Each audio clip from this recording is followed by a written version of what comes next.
SDW exemple ñu ñam 18h21 jot tey ajuma ñett yi janvier 2025 final d'une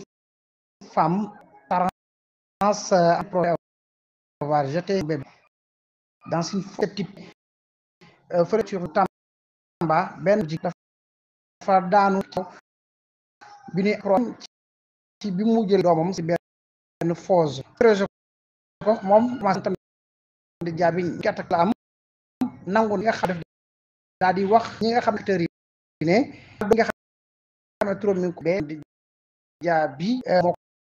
ko sànni benn sceptique di wax daal moom xëpp ngir mu def waaye ci wax ji ba ne moom daal na ci ne xamul bàyyi doom ji moom nag jaay boppam tax na ba lépp boo xam ne dem na ci mu ko ne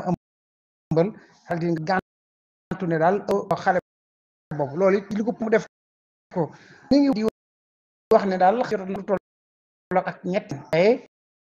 daal ginnaaw ñëpp nan mu mujj ko def waaye nee na koo xam ne commencé em sant koy bàyyi xam na loolu waaye nag kooku ci biir display waaye nag keneen ñoo xam ne doon jàppale ku turam commencé sa fa xek ko suñu passé tamit jaabi daal ñoo ko doon jàppale ci nag gisuñu woon doon xam ne gis ne mi ngi jéem a yàq ci ëmb bi du ko dalee nak foofu lee ci criminel tribunal Tambacounda jaabi daal nañ ko yóbbu ngir nag def ay càmbal ndax akum xelam ndax loolu tamit ñoom